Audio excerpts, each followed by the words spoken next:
very special broadcast. And of course, we must pray. And prayer we must this very evening and always going forward.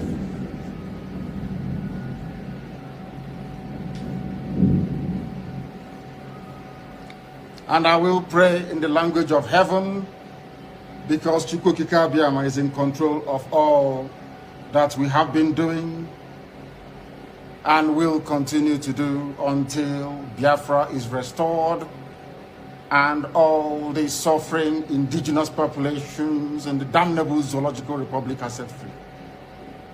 Chineke na nke pụrụ ihe niile Chukwukika bụ onye na-efewe n'aja aha nsọ ya mma mgbe niile. Onye ọbụla na ya na-achị eluigwe n'ụwa na-agba akaebe ịhụnanya gị na ebere gị amara gị n'ọmịiko gị ebe ndị gị na-eze ekpere ngọzi. Anyị wee na-etoghị agbanyeghị atụmatụ ọjọọ niile nke ndị iro. Iwe nye anyị ndụ n'ala nke dị n'uwe n'ụbọchị nke taa. Anyị wee na-asị na ịja mma niile otu niile dịrị aha nsọ gị. Onye ọbụla anyị aka ike niile na ọ gbadara aka ya. Anyị wee na-akpọku gị na-asị gị na nke ọma anyị ga-ekele gị, nke ọjọọ ma anyị kelee gị. Anyị wee na-aja gị mma, wee na-eto gị, wee na-asọpụrụ gị n'isi ụmụ gị niile bụ ndị ikwu ndị wee eziokwu mgbe a kpọrọ ha ka ha wee chekwaa ala nsọ gị bụ Biafra onye nwe na Chineke na ihe ndị kwuru anyị nkwa na o mekataghị ka ndị iro wee were ala nsọ Biafra onye nwe na Chineke na nke bi n'igwe. Agbanyeghị atụmatụ ọjọọ niile nke ndị iro ma ndị na-agba mgbọgba ebe niile dị iche iche onye nwe na Chineke nna ihere bụ nke ndị dị etu a n'ụbọchị nke taa. Anyị wee na-eto gị, wee na-asị onye nwe anyị na Chineke nna nke pụrụ m ihe niile. Onye ọ bụ naanị ya na-azọpụta, onye ọ bụ naanị ya bụ okwu ya niile bụ ihe na amen. Anyị wee na-asị ezi ebube dị ngọzi na n'ụtụtụ na ịja mma na nsọpụrụ site n'ebighị ebi ma ruo n'ebighị ebi. Ise ise ise. Welcome, my amazing viewers. Thank you so much for joining me on my program once again. I appreciate you wherever you are joining from. If you have not subscribed to my channel, please kindly subscribe to my channel. Click the notification bell so that you'll be notified each time I upload a video. You will be among the first to receive it. Thank you so much and remain blessed. If you are joining me from Africa, Asia, Europe, America, Australia, or any part of the world, I thank you very much for your contribution. Please, each time you watch my video, go to the comment section and put down your comments. That is where we'll learn from each other. And a tragedy of different coloration has this morning been unfolding in Nigeria's capital following the abduction of a professor of economics, Obansa Joseph, two of his children, and some specific persons. Now, let's bring in our eyes correspondent Amaka Okoye, who has been covering this story for Rror. Amaka, I want to say thank you for joining us today, and please run us through what has been happening. What happened yesterday, and give us the updates as of today.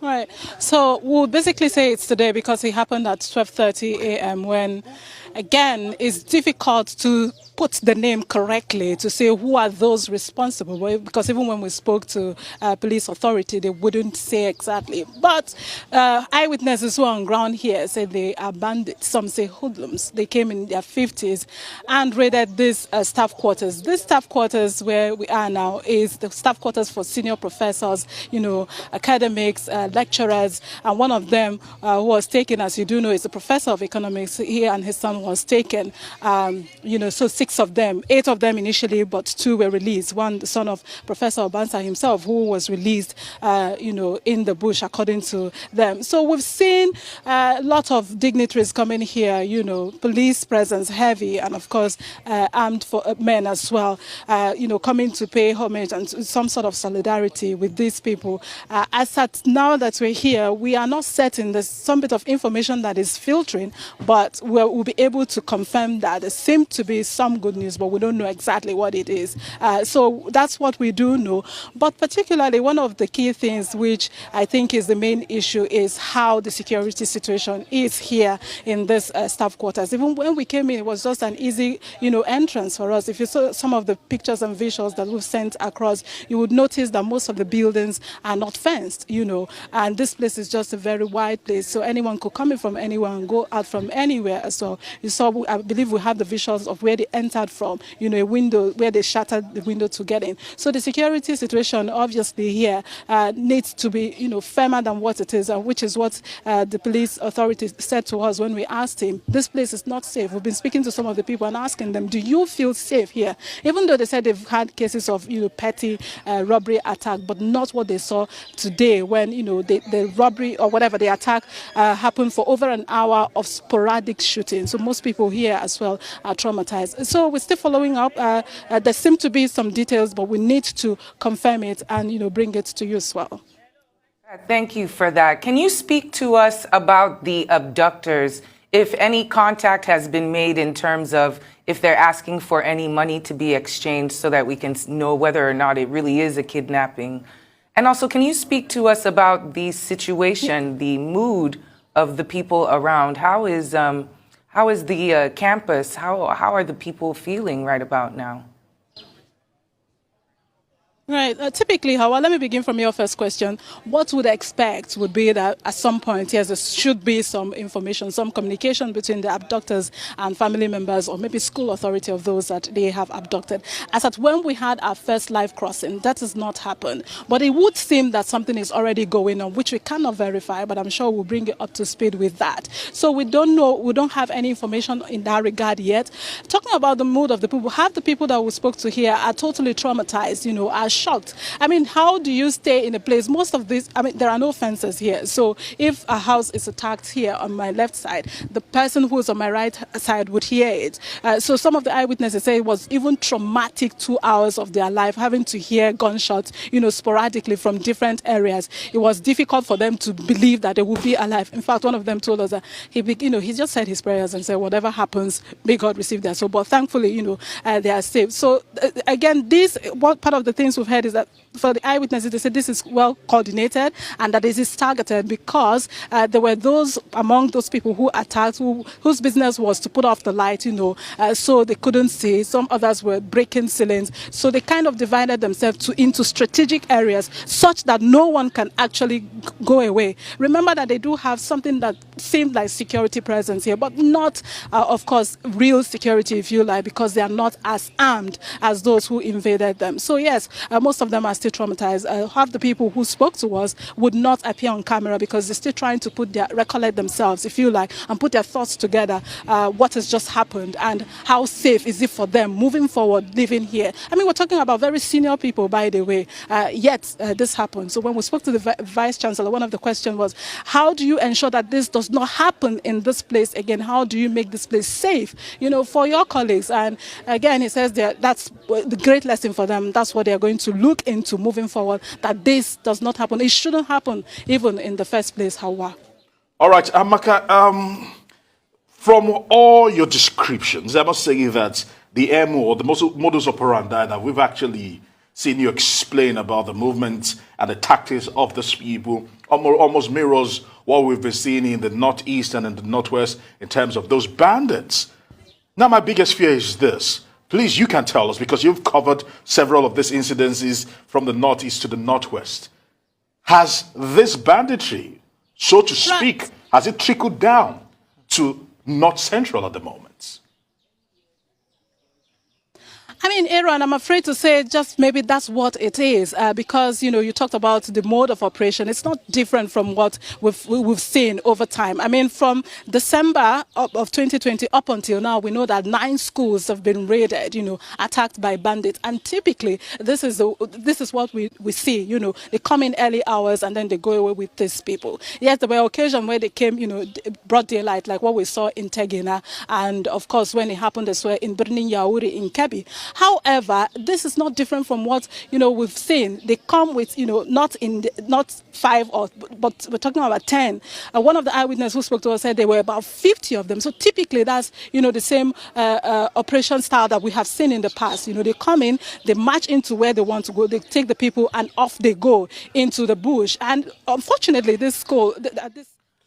I'm here seated in my house, but my child is there in the bush. My daughter is there in the bush. They release me, they carry me. They carry me. They slap me, say, man, bring money. That's expressive. They carry my money, they carry them, they carry laptops. This is man inhumanity to man. The annihilation of the downtrodden. There's no more a voice for the voiceless.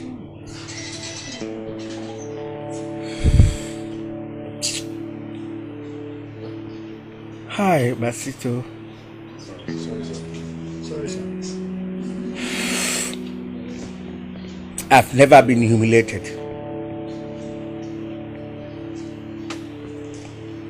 Where I couldn't react.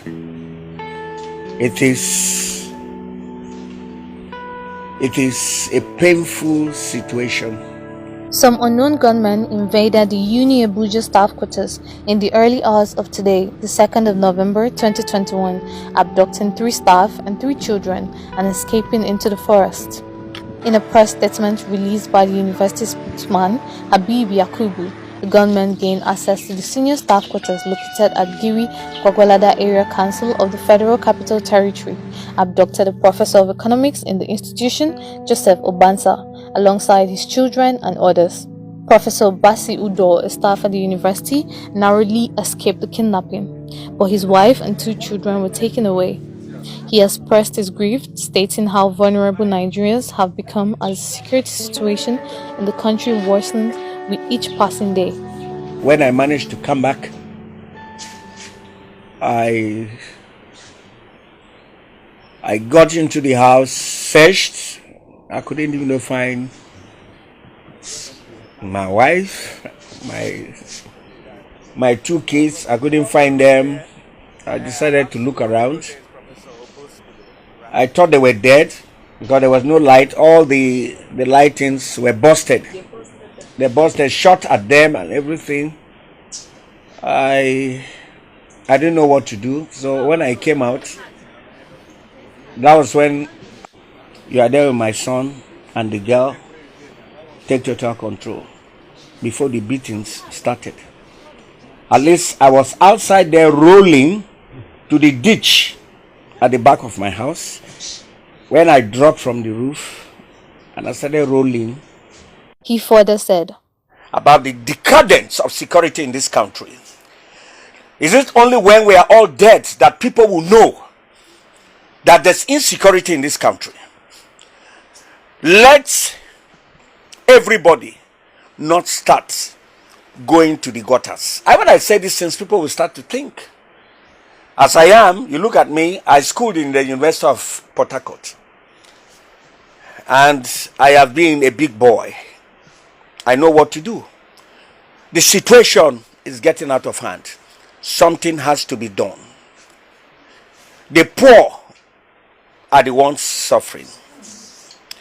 A country that security, that bandits will go and kidnap people in an armory.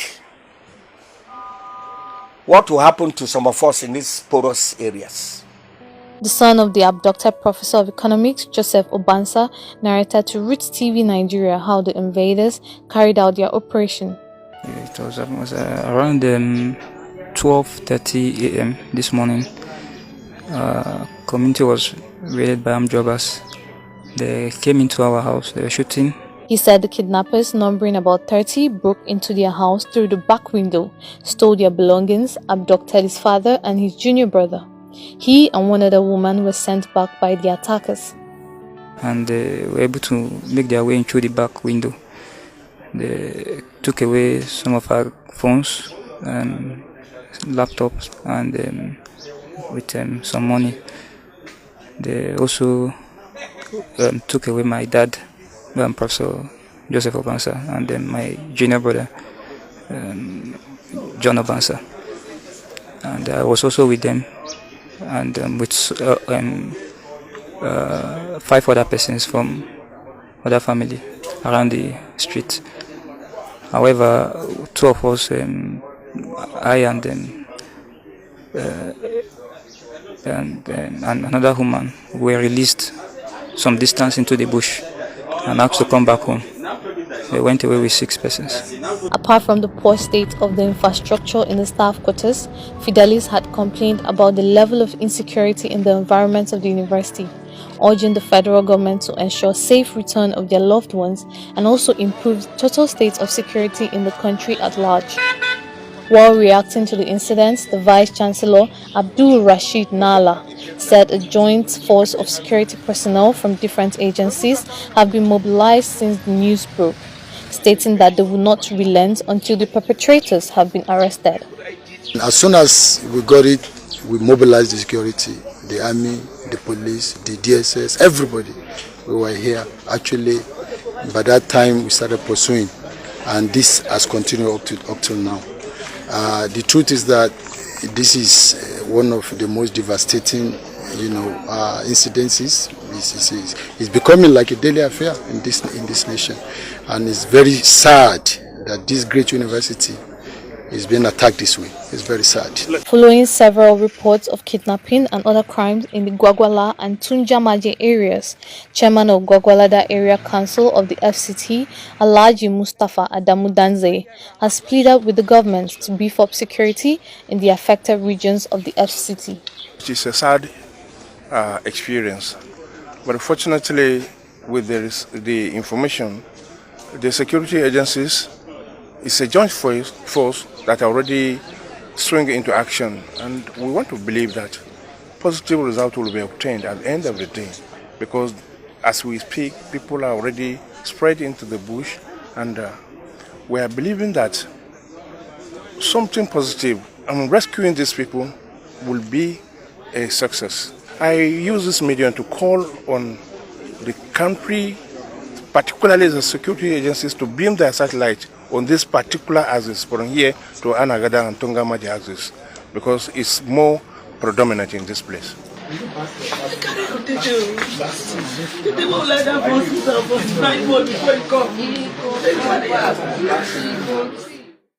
I want to fight more, and there is no going back.